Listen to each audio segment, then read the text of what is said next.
The receipt fluttered to the floor, landing face up on the polished tile. A single jagged line was drawn through the tip section.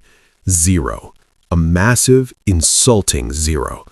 The entire restaurant staff smirked as the billionaire walked out, leaving Sarah, a struggling single mother, with nothing but a dirty table to clean. Sarah felt the tears prick her eyes. She desperately needed that money for her son's heart medication. But as she angrily snatched up his dinner plate, something thin and white slipped out from underneath the cold porcelain. It wasn't cash. It was a handwritten note with 7 words that would change her life forever. And the man who left it, he wasn't just a difficult customer. He was a test that everyone else had failed. The dinner rush at Lourdon, one of Seattle's most pretentious French restaurants, was less of a service and more of a battlefield. Sarah Miller wiped a bead of sweat from her forehead with the back of her hand, careful not to smear the makeup she was required to wear. Her feet were throbbing inside her cheap, non-slip black shoes, a dull ache that shot up her calves with every step. She had been on her feet for 9 hours, and she still had 3 more to go. "Tour needs water, Sarah. Move it," barked Mr. Henderson, the floor manager.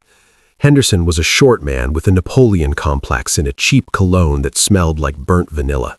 He hated Sarah, mostly because she couldn't afford to laugh at his bad jokes or stay late for unpaid cleanup. She had to run to catch the last bus to get to the babysitter. "On it, Mr. Henderson," Sarah said, keeping her voice steady. She grabbed the silver water pitcher, the condensation cooling her burning palm. As she poured water for a couple who didn't even acknowledge her existence, Sarah's mind drifted to the crumpled envelope in her apron pocket. It was a final notice from the pharmacy. Her 5-year-old son, Leo, had severe asthma and a congenital heart defect. The new medication, the one the doctors said would stabilize him enough for surgery, wasn't fully covered by her meager insurance. She needed $400 by Friday. Today was Wednesday. She had made $40 in tips so far. Earth to Sarah, she snapped back to reality. Jessica, another waitress, was standing by the POS system, reapplying her lip gloss.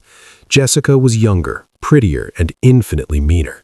She made great tips because she flirted shamelessly with the businessmen and ignored the families with kids. "What is it, Jess?" Sarah asked, refilling a bread basket.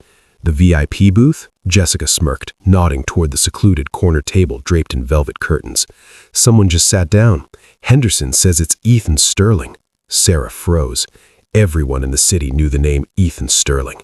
He was a tech mogul, a billionaire who had made his fortune in aggressive software acquisitions. He was known for 2 things, his brilliance and his absolute ruthlessness. The tabloids called him the Ice King of Seattle. "Why aren't you taking him?" Sarah asked suspiciously. Jessica usually fought tooth and nail for the high rollers. A tip from a billionaire could be rent for a month. Jessica laughed, a cruel, tinkling sound. "Are you kidding? I served him last month at his charity gala. He's a nightmare. He sent back a steak 3 times because the sear lines were asymmetrical. He doesn't tip, Sarah. He lectures. I'm not dealing with his attitude tonight. I've got the table of drunk lawyers. They're easy money. You take the Ice King." Jessica shoved the menu into Sarah's hands and strutted away. Sarah looked at the corner booth. She didn't have a choice.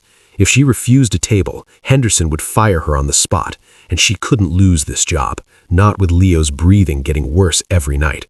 She took a deep breath, smoothed her apron, and walked toward the booth. Ethan Sterling was looking at his phone, his face illuminated by the blue light. He was handsome in a severe, terrifying way. He wore a charcoal suit that probably cost more than Sarah made in a year. His dark hair was perfectly coiffed, and his eyes, when he finally looked up at her, were the color of steel. They were cold, assessing. "Good evening, sir," Sarah said, forcing her most professional smile. "Welcome to Lourdon. My name is Sarah, and I'll be taking care of you tonight. Can I start you off with sparkling water?" He interrupted, his voice deep and devoid of warmth. "Room temperature, no ice, and a slice of lemon. But I want the rind removed. I don't want the bitterness of the oil in the water." Sarah blinked. "Certainly, sir. Room temperature sparkling water, lemon slice, no rind." "And Sarah?" "Yes, sir. Don't take too long. I have a conference call in 40 minutes, and I despise waiting." "I'll be right back," she said. She hurried to the bar. Her hands were shaking slightly as she sliced the lemon, carefully paring away the yellow rind until only the flesh remained. It was a ridiculous request, the kind of power play rich men used just to see if the staff would jump. But Sarah jumped. She had to, for Leo. When she returned, she placed the glass down on a coaster with practiced precision. Ethan Sterling didn't say thank you. He picked up the glass, examined the lemon slice against the light, and took a sip. He set the glass down. Acceptable. Sarah let out a breath she didn't know she was holding. "Are you ready to order, Mr. Sterling?" "I am," he said, not looking at the menu. "I want the coq au vin, but tell the chef to substitute the pearl onions for shallots. I find pearl onions pedestrian, and I want the sauce reduced for an extra 5 minutes. It was too watery the last time I was here." Miss Sarah hesitated. The chef, Monsieur LaRose, was known for throwing pans when customers tried to alter his recipes. "Sir, the chef is very particular about." Sterling looked up, his eyes narrowing. "Do you want a tip, Sarah, or do you want a complaint filed with your manager?" The threat hung in the air like smoke. "I will put the order in exactly as you requested, sir," Sarah whispered. She walked back to the kitchen, her heart pounding. She could feel Jessica watching her from across the room, a smug grin on her face. Jessica knew this would happen. She had set Sarah up to fail. The kitchen was a chaotic inferno of steam and shouting. When Sarah relayed the order to Chef Laroche, he turned a shade of purple that was genuinely alarming. "Shallots! Shallots?" he screamed, waving a ladle. "Who does this man think he is? He comes into my house and tells me how to cook?" "It's Ethan Sterling, Chef," Sarah pleaded quietly. "Please, he's difficult. If we don't do it, he'll send it back and Henderson will blame me." The chef swore in French, slamming a pan onto the burner. "Fine, but if he complains, it is too sweet because of the shallots and is on his head, not mine." Sarah spent the next 20 minutes hovering near the pass, terrified that the food wouldn't come out in time. She checked on her other tables, refilling wines and clearing plates, but her focus was entirely on the corner booth. She saw Ethan Sterling checking his watch. He tapped his fingers on the table. Tap, tap, tap. Finally, the plate was ready. It looked perfect. The sauce was thick and glossy, the chicken tender. Sarah carried it out, balancing the hot plate on a napkin. "Your dinner, Mr. Sterling," she said, placing it before him. "Coq au vin with shallot sauce, extra reduced." He didn't look at her. He picked up his fork and knife. Sarah stood back, waiting for the verdict. He took a bite, chewed slowly, swallowed. He put the fork down. "It's adequate," he said. "Is there anything else I can get you?" Sarah asked. "Yes," he said, finally looking at her. "Conversation." Sarah was taken aback. "Sir?" "I'm eating alone," he said, gesturing to the empty seat across from him. "And you look like you're about to collapse. Take a moment. Tell me, what is a woman like you doing in a place like this?" It was a trap. It had to be. Staff were strictly forbidden from fraternizing with guests. If Henderson saw her chatting, she'd be written up. I enjoy the service industry, sir," she lied. "Don't lie to me," Sterling snapped, his voice sharp. "I can spot a lie a mile away. You hate it here. You hate the manager. I saw the way he looked at you. You hate the shoes you're wearing. So why are you here? Why do you endure the abuse?" Sarah looked around. Henderson was in the office. Jessica was busy with the lawyers. "I have a son," Sarah said, her voice dropping to a whisper. The truth spilled out before she could stop it. "He's 5. His name's Leo. He's sick, very sick. The insurance doesn't cover his new medication, and the rent in this city has gone up 20% in the last year. I work here because the tips are usually good, and I need every penny to keep him alive." She stopped, horrified. She had said too much. Customers didn't want to hear sob stories. They wanted to eat their expensive chicken in peace. Sterling stared at her. His expression didn't soften. If anything, he looked more critical. "So, you're a charity case," he said coldly. Sarah felt like he had slapped her. "Excuse me? You're working hard, sure," Sterling said, picking up his wine glass. "But you're drowning. You think serving rich people food is going to save your son? You're relying on the kindness of strangers. That's a poor strategy, Sarah. In business, relying on luck is a guarantee of failure." Tears stung her eyes. The cruelty was unnecessary. She wasn't asking for a handout. She was working a double shift on a sprained ankle. "I am not relying on luck, sir," Sarah said, her voice trembling with suppressed anger. "I am relying on my own 2 hands. I work 2 jobs. I sleep 4 hours a night. I do whatever it takes. Now, if you'll excuse me, I have other tables to attend to." She turned and walked away before he could see the first tear fall. She hid in the service station for a full minute, breathing deeply, trying to compose herself. Don't cry. Don't let him win. Just get the check, get the tip, and go home to Leo. When she returned to the floor 10 minutes later, Ethan Sterling was gone. The table was empty. The plate was clean. She rushed over. The leather bill folder was sitting in the center of the table. She opened it, her heart hammering. The bill came to $185.50. Her eyes scanned down to the credit card receipt. Subtotal, $185.50. Tip, $0. Total, $185.50. He had drawn a line through the tip section, a hard, dark line. Sarah stared at it. The room seemed to spin. 0. After the lemon rind, the shallots, the insults, the interrogation about her life, he left nothing. Ouch! Jessica's voice came from behind her. Sarah turned to see her rival peering over her shoulder. I told you, didn't I? The Ice King strikes again. 0 tip on a $200 tab. That's brutal, even for him. He left nothing, Sarah whispered, her hand shaking. That tip should have been at least $30. That was Leo's inhaler. That was groceries for 3 days. Well, clear the table, Henderson shouted from the front of the house. We have a walk-in party of 4 waiting. Move it, Miller. Sarah swallowed the lump in her throat. She felt a mix of humiliation and pure white-hot rage. She wanted to scream. She wanted to chase Ethan Sterling into the parking lot and throw the receipt in his face. But she couldn't. She was just a waitress. He was a billionaire. She grabbed a bus tub and walked back to the table. She stacked the plates angrily. She grabbed the napkin he had used to wipe his mouth. And that's when she saw something. Under the charger plate, the large decorative plate that the dinner plate sat on, there was something white. It wasn't a napkin. It was a folded piece of thick, expensive stationery. Sarah frowned. She looked around to make sure no one was watching. She slipped the paper into her hand and unfolded it. It wasn't money. There was no cash hidden inside. It was just a note, written in elegant, sharp cursive with a fountain pen. Sarah, you claim you will do whatever it takes. Prove it. Be at the Pier 59 shipping warehouse at midnight. Come alone. Yes. Sarah stared at the words. The ink was still fresh, glistening slightly under the dim restaurant lights. What is that? Jessica asked, stepping closer, her eyes narrowing. Nothing, Sarah said quickly, crumpling the note and shoving it into her apron pocket next to the final notice from the pharmacy. Just trash. He left trash. Typical, Jessica sneered. Clean it up. I need this table. Sarah finished clearing the table mechanically, but her mind was racing. Pier 59. At midnight? It sounded like the beginning of a horror movie. It was dangerous. It was insane. Ethan Sterling was a billionaire, but that didn't mean he was a good man. Why would he want her to go to a shipping warehouse in the middle of the night? But then she remembered his words. You're relying on the kindness of strangers. That's a poor strategy. And she remembered the $0 on the receipt. Maybe he was mocking her. Maybe he wanted to humiliate her further. Or maybe, just maybe, this was the strategy he was talking about. She touched her pocket. She felt the outline of the pharmacy bill.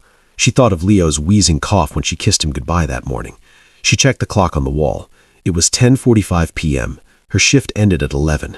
She had a choice to make. Go home, accept the defeat, and beg the pharmacist for an extension tomorrow, or go to Pier 59 and see what the devil wanted. Sarah Miller untied her apron. She had never been a gambler, but for Leo, she would walk into hell itself. The Seattle waterfront at midnight was a different world than the polished interior of Les Jardins. The fog rolled in off the Puget Sound, thick and smelling of brine and diesel fuel. Sarah pulled her thin coat tighter around her shoulders. She had taken 2 buses to get here, and the walk from the nearest stop had taken 20 minutes through a district of warehouses that looked abandoned and menacing. Pier 59 was a massive structure of corrugated metal and concrete. A single floodlight illuminated a side door. A black SUV with tinted windows was parked next to it, the engine idling silently. Sarah checks her phone. 11:58 p.m. I must be insane, she muttered to herself. Her feet still throbbed from the shift, but the adrenaline was masking the pain. She thought of Leo's face when he couldn't catch his breath. That image was the fuel that kept her moving. She walked up to the black SUV. The window rolled down. A man with a thick neck and an earpiece looked at her. Name? Sarah. Sarah Miller. The man spoke into his wrist. Packages here. He nodded at the metal door. Go inside. Keep walking until you see the light. Sarah swallowed hard.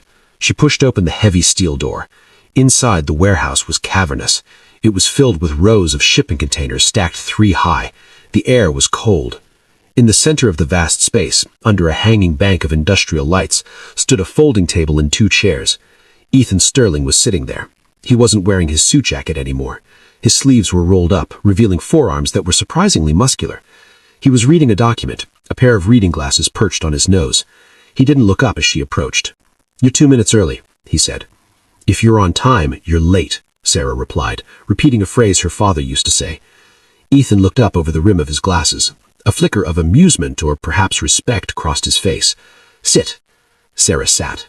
The metal chair was cold. "Why am I here, Mr. Sterling?" she asked, keeping her voice steady despite her trembling hands. "Is this about the service? Because if you're going to fire me, you could have just called the restaurant." Ethan placed the document down. "I don't care about the service, Sarah. The service was mediocre. The food was adequate. But you were interesting." "Interesting. I tested you," Ethan said, leaning back. "I made ridiculous demands. I insulted your profession. I questioned your life choices. Most people would have crumbled. They would have cried or they would have spit in my food. You did neither. You executed the task with precision, despite your obvious anger." He reached into a briefcase on the floor and pulled out a stack of papers. He slammed them onto the table.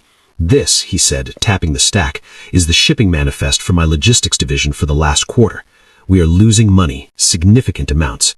My board says it's market fluctuation. My CFO says it's fuel costs. I think they are all incompetent or lying." He looked her dead in the eye. "You noticed the rind on a lemon slice in a dark restaurant.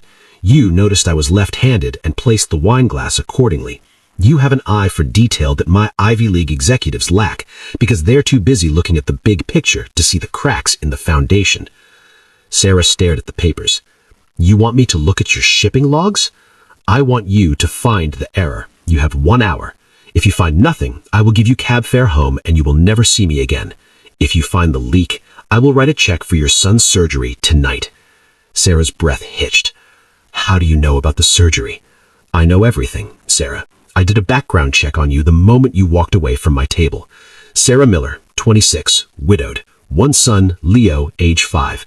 Hypoplastic left heart syndrome. Surgery required the Fontan procedure. Cost approximately $150,000 out of pocket with your deductible and network gaps." He pulled a checkbook from his pocket. He uncapped a fountain pen. 1 hour, he repeated. "The clock starts now." Sarah didn't argue. She didn't ask how he knew. She grabbed the stack of papers. It was a mess of numbers, dates, container IDs, weights, contents, destinations. To anyone else, it looked like gibberish, but Sarah had spent 5 years memorizing complex orders, splitting checks 10 ways for drunk patrons, and managing a household budget down to the last penny. She understood patterns. The warehouse was silent, except for the hum of the lights and the scratching of Ethan's pen as he worked on his own documents. Sarah's eyes scanned the pages. Container 405, electronics. Weight, 500,000 hauls. Destination, Hong Kong. She turned the page. Container 405. Arrival, Hong Kong. Weight for 200 pellet dells. Weight discrepancy, she whispered. "Common in shipping," Ethan said without looking up. "Moisture loss, packaging shifts, move on." Sarah ignored him. She kept flipping. She saw the pattern again. Container 612, luxury textiles. Departure weight, 2,000 pretzels. Arrival weight, 850. It was always the high-value shipments, and it was always a loss of exactly 5 to 7%. Small enough to be written off as shrinkage or error, but consistent. She looked at the dates. Every shipment with a discrepancy was signed off by the same loading supervisor at the port of origin, a signature that looked like a jagged M. "Who is M?" Sarah asked. Ethan stopped writing. "M?" "Look at the dates," Sarah said, her voice gaining confidence. She spun the papers around and pointed. October 4th, shortage, signed by M. October the 12th, shortage, signed by M. November the 1st, shortage, signed by M. But look at the shipments in between. October 8th, signed by JR. No shortage. The weight is exact. She grabbed a calculator from the table. She hadn't even realized it was there and punched in the numbers. The average loss on M shipments is 6.2%. It's consistent. It's not an accident. Someone is skimming off the top of the high-value containers before they are sealed, then falsifying the initial weight logs to make it look like they were lighter when they left. But the automatic scale at the crane creates a secondary record.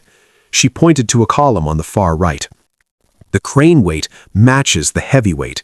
The supervisor log matches the lightweight. The difference is being stolen before it gets on the ship. Ethan stared at the paper.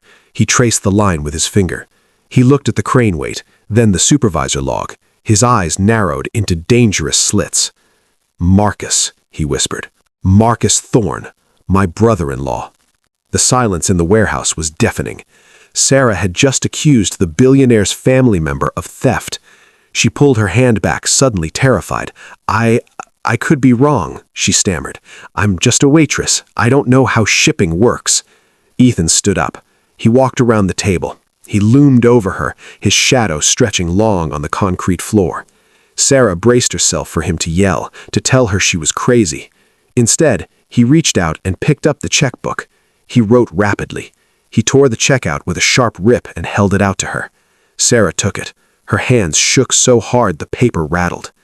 "Pay to the order of A. Sarah Miller. Amount $200,000. She gasped. "Mr. Sterling, this is I can't." "You just saved me $3 million a year," Ethan said, his voice flat. "Marcus has been skimming for 6 months. My auditors missed it because they were looking for financial transaction errors, not physical weight discrepancies. You saw it in 20 minutes. He leaned against the table, crossing his arms. "I have a proposition for you, Sarah." Sarah looked up from the check, tears streaming down her face. "You've already done enough. This saves Leo's life. This solves your problem for today," Ethan corrected. "But what about tomorrow? What about his recovery? What about his education? What about your future? You go back to Le Jardin and serve soup to ungrateful snobs for minimum wage." "I do what I have to do," she said. "Stop doing what you have to do and start doing what you were born to do," Ethan said intensely. "I need someone like you, someone who isn't part of my world, someone who isn't blinded by greed or loyalty to my family. I am surrounded by sharks, Sarah, and I need a remora, a cleaner. I want to hire you officially. You will be my executive assistant unofficially. You will be my eyes. You will attend meetings, galas. You will watch. You will listen. And you will tell me what I miss. You will find the lemon rind in my company." "I don't know anything about business," Sarah protested. "I can teach you business. I can't teach instinct." He held out his hand. "Salary is $250,000 a year, full benefits, private health care for your son, and you live on my estate in the guest wing. So, you are available whenever I need you. But you quit the restaurant tonight, and you sign an NDA that says if you breathe a word of my private business to anyone, I will destroy you." Sarah looked at his hand. It was large, calloused, and steady. She looked at the check in her other hand. She thought of Jessica laughing at her. She thought of Henderson yelling. She thought of the cold bus ride home. She reached out and took Ethan's hand. His grip was iron. "I accept," she whispered. "Good," Ethan said, and for the first time, a ghost of smile touched his lips. "Welcome to the Sterling Empire, Sarah. Try not to get eaten." The transition from a cramped one-bedroom apartment in the suburbs to the Sterling estate was like moving from a black-and-white movie into Technicolor. 2 days after the warehouse meeting, a moving truck arrived at Sarah's apartment. Movers packed her meager belongings in under an hour.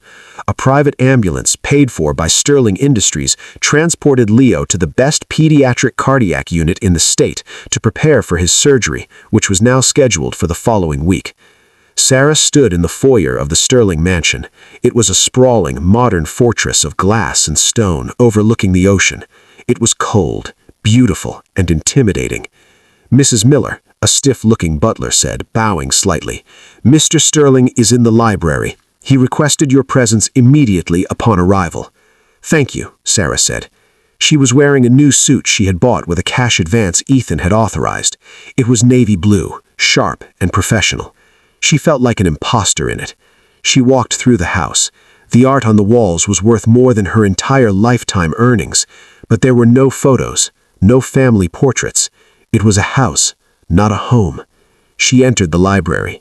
Ethan was standing by the window, talking on the phone. He held up a hand, signaling her to wait. I don't care what the union says, Marcus. If the numbers don't add up, shut down the dock. We'll talk about your oversight later. He hung up the phone and turned to Sarah. His face was like a thundercloud. You were right, he said without preamble. Marcus confessed. He claimed it was a gambling debt. He's been relieved of his duties. I'm sorry, Sarah said. It must be hard. He's family. Ethan let out a short, bitter laugh. Family is just a word for people who feel entitled to your money, Sarah. You'll learn that quickly here. He walked over to his desk and picked up a tablet. Tonight is your first test in the field. There's a charity gala at the Museum of History. Everyone who matters in Seattle will be there. Investors, competitors, and the board of directors. What do I have to do? Sarah asked. Survive, a female voice said from the doorway. Sarah turned. Standing in the entrance was a woman who looked like she had walked off the cover of Vogue. She was tall, blonde, and devastatingly beautiful. She wore a red dress that fit her like a second skin. Her eyes were green, but they held no warmth. Hello, darling, the woman said, walking past Sarah as if she were a piece of furniture and kissing Ethan on the cheek. Ethan didn't kiss her back. He stiffened slightly. Sarah, this is Veronica Vance, my fiancé. Sarah's stomach dropped. Fiancé? He hadn't mentioned a fiancé. And you must be the new help, Veronica said, turning to look at Sarah with a look of pure disdain. She scanned Sarah from head to toe, lingering on the off-the-rack suit. Quaint. Sarah is my new executive assistant, Ethan said firmly. She will be accompanying us tonight. Veronica laughed. Oh, Ethan, you can't be serious. Look at her. She looks like a school teacher. She'll be eaten alive by the sharks at the gala. Why don't you let me hire a professional? I know a wonderful girl from the agency who speaks Mandarin and knows which fork to use. Sarah felt the heat rise in her cheeks. The old Sarah would have looked down. The waitress Sarah would have apologized, but she wasn't a waitress anymore. She was the woman who caught Marcus Thorne stealing $3 million. I know which fork to use, Miss Vance, Sarah said, her voice calm. I spent 5 years setting them. And unlike the people you know, I can tell you exactly who in the room is hungry and who is just pretending to eat. The room went silent. Veronica's smile vanished. She looked at Sarah with a newfound sharpness. Feisty, Veronica said, her voice icy. I give her a week. She's staying, Ethan said, stepping between them. Go get changed. Sarah the stylist brought some options to your room. We leave in an hour. Sarah nodded and left the room, but she could feel Veronica's eyes drilling into her back. Up in her room, which was larger than her old apartment, Sarah found a rack of dresses. They were incredible. Silks, satins, designer labels. She chose a black gown. It was simple, elegant, and modest, with long sleeves and a high neck, but the back plunged low. It was sophisticated armor. She looked at herself in the mirror. She hardly recognized the woman staring back. Her hair was pulled up in a sleek bun. Her makeup was flawless. For Leo, she whispered. The drive to the gala was tense. Ethan sat on one side of the limousine, Veronica on the other. Sarah sat on the jump seat facing them. So, Sarah, Veronica said, swirling her champagne, where did Ethan find you? Harvard Business School? Wharton? The service industry, Ethan answered for her. Veronica choked on her drink. You hired a waitress to manage your affairs, Ethan? Have you lost your mind? The board will laugh you out of the room. The board is currently too busy covering up their own incompetence to laugh at anyone, Ethan said. Sarah sees things they don't. We'll see, Veronica muttered. When they arrived at the gala, the flashbulbs were blinding. Sarah stepped out of the car, and for a moment she panicked. The noise, the lights, the shouting reporters. Ethan's hand touched the small of her back. It was a gentle, guiding pressure. Breathe, he whispered in her ear. They're just people, and most of them are idiots. They entered the grand hall. It was filled with people holding champagne flutes, wearing jewels that cost millions. Go, Ethan said quietly. Mingle. Listen. Tell me what you hear. Sarah separated from them. She took a glass of sparkling water, no lemon, and drifted through the crowd. She made herself invisible, the skill she had perfected as a server. She stood near groups of men in tuxedos, pretending to admire the exhibits while listening to their conversations. Sterling stock is going to take a hit when the merger news breaks. I heard he's firing Thorne. Trouble in paradise. Veronica's pushing for the vote next month. She wants the chairmanship. Sarah froze. Veronica wants the chairmanship, but she was his fiancée. Sarah moved closer to a group of 3 men standing near a dinosaur exhibit. She recognized one of them. It was Mr. Henderson, her old manager from Lujardin. He was serving drinks from a tray. She turned away quickly, hoping he wouldn't see her, but she bumped right into a tall, heavy-set man with a red face. "Watch it," the man snapped. "I apologize," Sarah said. The man looked at her. "Wait a minute, I know you." Sarah's heart stopped. It was one of the regulars from the restaurant, Mr. Coburn, a real estate tycoon who was known for pinching the waitresses. "You're the girl from Lujardin, the one with the sick kid. What are you doing here? Did you sneak in to beg for donations?" People nearby turned to look. Veronica was standing 10 feet away, a cruel smile playing on her lips. She'd been waiting for this. I work here," Sarah said, lifting her chin. "Work here?" Coburn laughed, grabbing her arm. "Come on, honey, let's get you out before security comes. This isn't a place for the help." "Let go of her," a deep voice boomed. Ethan appeared out of the crowd. He looked like a predator. "Oh, Ethan," Coburn said, releasing Sarah. "Just doing you a favor. Found a stray waitress crashing your party." "She didn't crash the party," Ethan said, stepping next to Sarah and placing a possessive arm around her waist. "She is my guest and my advisor. And if you ever touch her again, Coburn, I will buy your building and evict you from your own penthouse." Coburn paled. I didn't know." "Now you know," Ethan said. "Get out of my sight." Coburn scurried away. The crowd murmured. Ethan Sterling, the Ice King, had just publicly defended a waitress. Veronica walked over, her face a mask of fury. "You just humiliated one of our biggest investors for her." "He humiliated himself," Ethan said. He looked down at Sarah. "Are you all right?" Sarah looked up at him. Her heart was racing, but not from fear anymore, from something else, something dangerous. "I'm fine," she said, "but I have information." "Tell me, Veronica," Sarah said, looking the blonde woman dead in the eye. "She's planning a vote next month. She wants to take the chairmanship from you." Veronica's glass slipped from her hand and shattered on the floor. "You lying little gutter rat," Veronica hissed.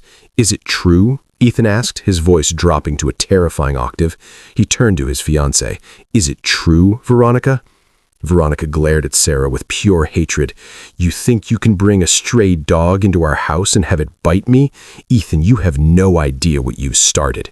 She stormed off. Ethan turned to Sarah. He looked immersed and perhaps aroused. The intensity in his eyes was overwhelming. "You really do hear everything," he murmured. "I told you," Sarah said, her voice trembling slightly. "I know who is hungry." "And, Veronica?" "She's starving," Sarah said. "She wants your empire, Ethan, and she's going to use your brother-in-law, Marcus, to get it." Ethan looked out over the crowd. "Then we have a war to fight, Sarah." He took her hand, not as a boss, but as a partner. "Are you ready?" Sarah thought of Leo, safe in the private hospital. She thought of the $0 tip. She thought of the life she left behind. She squeezed his hand back. "I'm ready." For 3 weeks, Sarah lived in a dream. Leo's surgery was a complete success, and for the first time in his life, his cheeks had a rosy color. Sarah was thriving at Sterling Industries. She wasn't just an assistant. She was becoming Ethan's right hand. She sat in on negotiations, spotting bluffing CEOs by their nervous tics. She reorganized the filing systems, finding inefficiencies that saved the company thousands daily. And though neither of them said it aloud, she and Ethan were growing closer. Late nights at the office turned into shared takeout dinners where they talked about books, philosophy, and Leo. Sarah saw the man behind the billionaire, lonely, guarded, but desperate for a real connection. But in the shadows, Veronica Vance was waiting. It was a Tuesday morning, the day of the board vote on the merger with Omnicorp, a deal that would cement Ethan's legacy. If the merger failed, the stock would tank, and the board would have grounds to remove him as CEO, paving the way for a new chair. Sarah walked into Ethan's office carrying his coffee, black, 2 sugars, no cream. She had learned he had a sweet tooth. 2 security guards were standing by her desk. Veronica was there too, holding a tablet, a look of mock sympathy on her face. Ethan was standing by the window, his back to the room. The air was so cold it hurt to breathe. "Mr. Sterling?" Sarah asked, her stomach twisting. "Is everything okay?" Ethan turned around. His eyes were no longer the warm steel they had become. They were ice again, dark, unforgiving ice. "Did you think I wouldn't find out?" he asked quietly. "Find out what?" Sarah put the coffee down, her hands trembling. "Don't play innocent, Sarah," Veronica purred, stepping forward. "We know about the transfer. The files you sent to Omnicorp last night, the merger details, the bid price, everything." Sarah's mouth fell open. "What? I didn't send anything. I don't even have access to the Omnicorp server." "You used my login," Ethan said, his voice cracking with suppressed rage. "Logged in from your IP address in the guest wing, sent to a secure Dropbox at 3 a.m. He threw a stack of photos onto the desk. They were grainy pictures of Sarah meeting a man in a park. "Who is this?" Ethan demanded. "The Omnicorp rep." Sarah looked at the photo. That fit.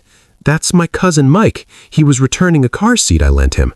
"A likely story," Veronica sneered. "Just like the sick child story you used to wiggle your way into this house. You're a grifter, Sarah. We checked your bank account. $50,000 was wired to you this morning from an offshore shell company."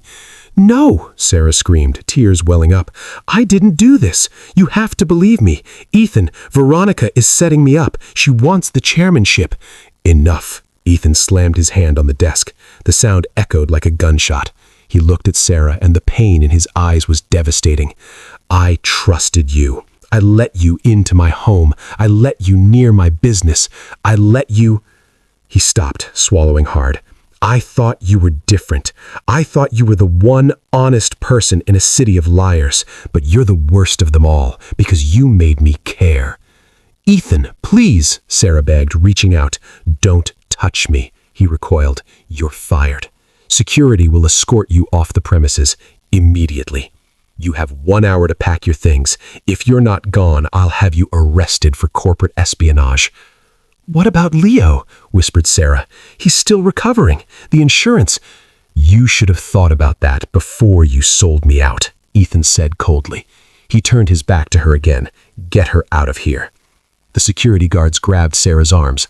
As they dragged her out, she saw Veronica standing behind Ethan. Veronica winked at her, a slow, deliberate wink.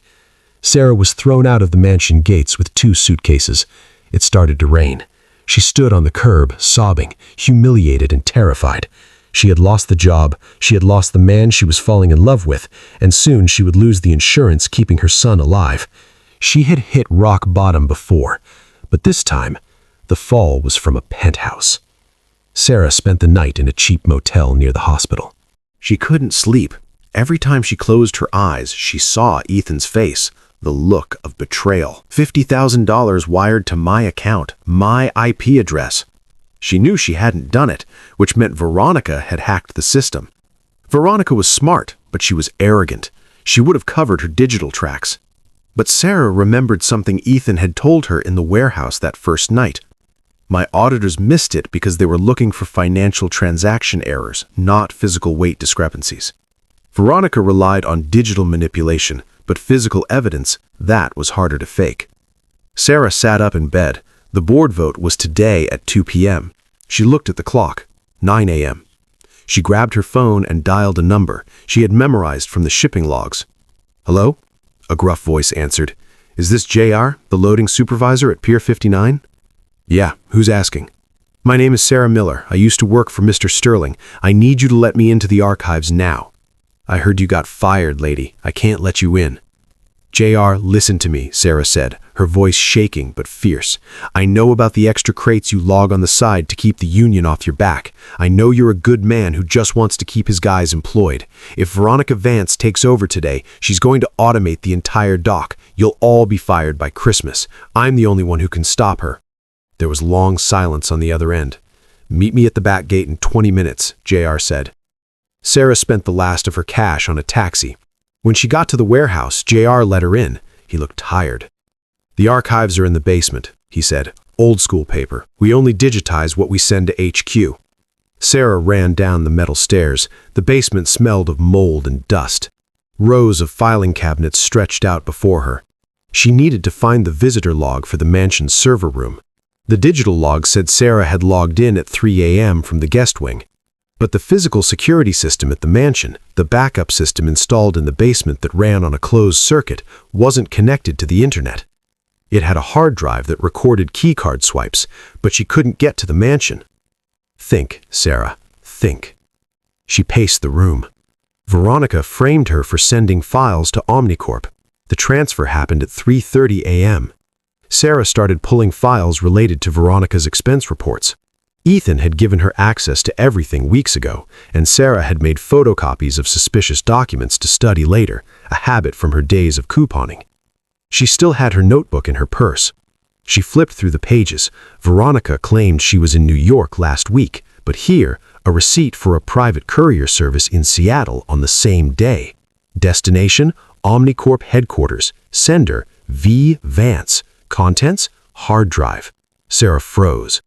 Veronica hadn't sent the files digitally at all. She had physically mailed a hard drive weeks ago to set up the deal, then faked the digital transfer last night to frame Sarah. But Sarah needed proof that Veronica was the one who authorized the wire transfer to Sarah's account. She looked at the bank transfer document. The security guard had given her a copy, was in her termination papers. The authorizing signature was digital, E. Sterling, but the timestamp on the authorization was 4:15 a.m. Sarah looked at the warehouse shipping logs on the desk. At 4:15 a.m. this morning, the system showed a login from the Sterling yacht which was docked in the harbor. Ethan was in bed at 4:15 a.m. Sarah knew because she had seen his light go out at midnight from her window. Veronica, however, had been staying on the yacht while her townhouse was being renovated. Sarah grabbed the papers. She had the courier receipt proving Veronica sent data to Omnicorp. She had the location data proving the bank transfer came from the yacht. It was circumstantial, but it was enough to create doubt. She looked at her watch. 1:15 p.m. The vote started in 45 minutes. "JR, I need a ride," Sarah said, running up the stairs. "To where?" "Sterling Tower, and drive fast." The boardroom of Sterling Industries was a glass box in the sky. 12 men and women in suits sat around a mahogany table. Ethan sat at the head, looking like a man who hadn't slept in a week. His face was gray.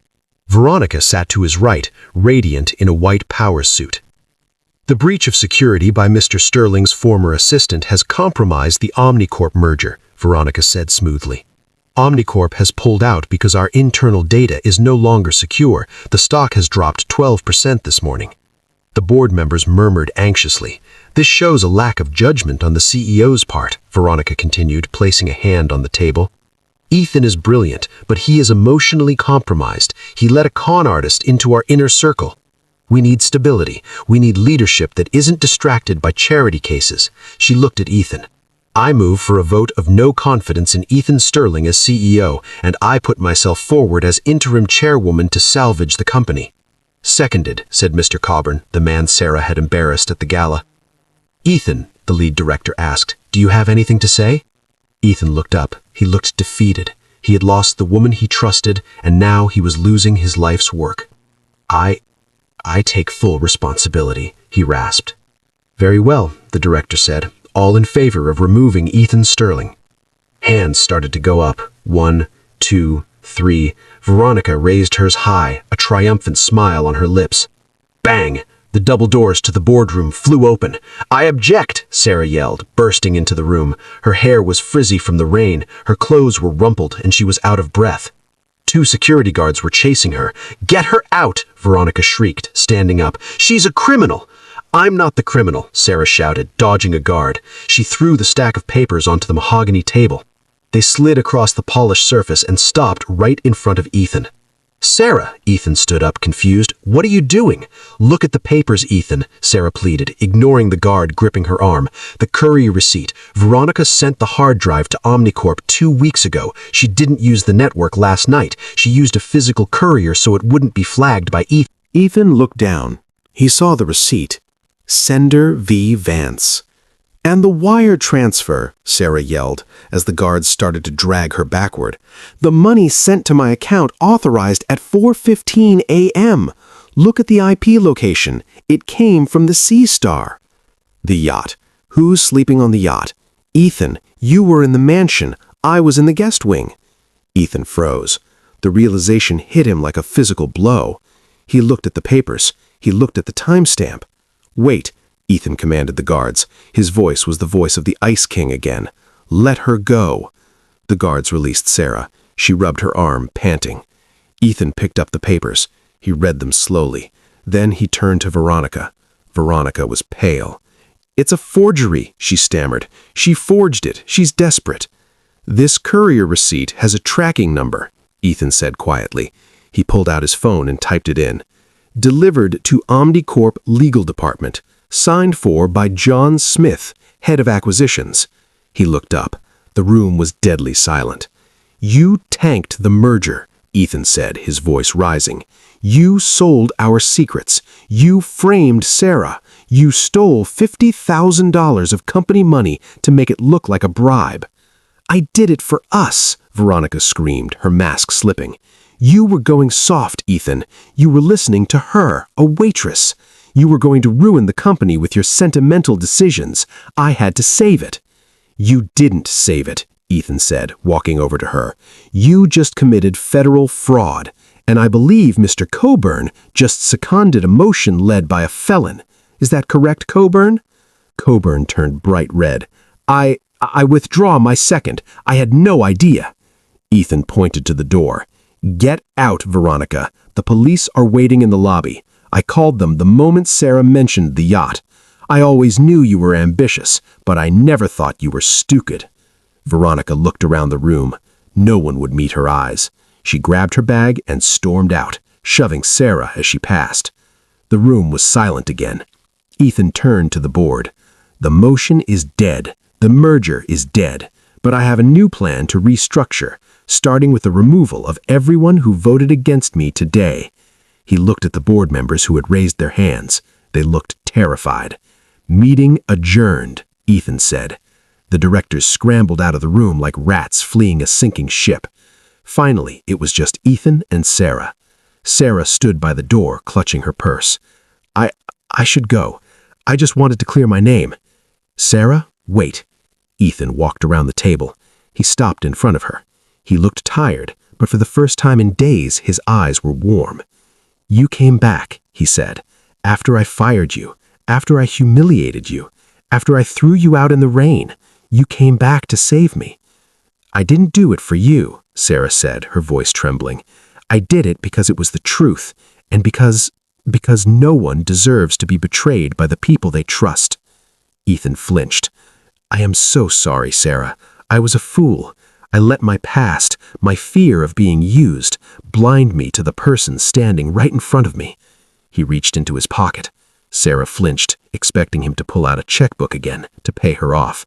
Instead, he pulled out the crumpled receipt from Le Jardin, the one with the $0 tip. "I kept this," he said. "Do you know why I liked zero?" Sarah shook her head. "Because a tip is for a servant," Ethan said. "And I realized that night that you weren't a servant. You were an equal. I didn't want to pay you for your service. I wanted to offer you a partnership. I didn't know how to ask without testing you first." He took a step closer. "I don't want an executive assistant, Sarah. I want a partner, a real one. I want you to be the COO of Sterling Industries. I need someone who checks the weight of the shipping containers, someone who notices the lemon rind, someone who isn't afraid to burst into a boardroom to do what is right." Sarah stared at him. "COO, Ethan? I don't have a degree." "You have something better," Ethan said, taking her hand. "You have integrity, and you have my heart, if you'll have it." Tears spilled down Sarah's cheeks. "What about the $0 tip?" she joked through her tears. "You still owe me 18%. Ethan smiled, a genuine, dazzling smile. "I think I can do better than 18%. How about 50% of everything?" He kissed her. Then it wasn't a movie kiss. It was desperate and real, a promise sealed not with a contract, but with a touch. And that is the story of how Sarah Miller turned a humiliating $0 tip into a multi-million-dollar empire. She proved that your value isn't defined by the apron you wear or the car you drive, but by your integrity, your intelligence, and your resilience. Ethan learned that trust is the most expensive currency in the world, and once broken, it must be earned back with action, not just words. Today, Sarah and Ethan run Sterling Industries together, and they created a foundation in Leo's name that pays for surgeries for children who can't afford them, ensuring no parent ever has to choose between rent and their child's life. If this story touched your heart, please smash that like button. It really helps the channel. Share this video with someone who needs a reminder to never give up. And don't forget to subscribe and hit the notification bell for more incredible stories of karma and redemption. Thanks for watching, and see you in the next story.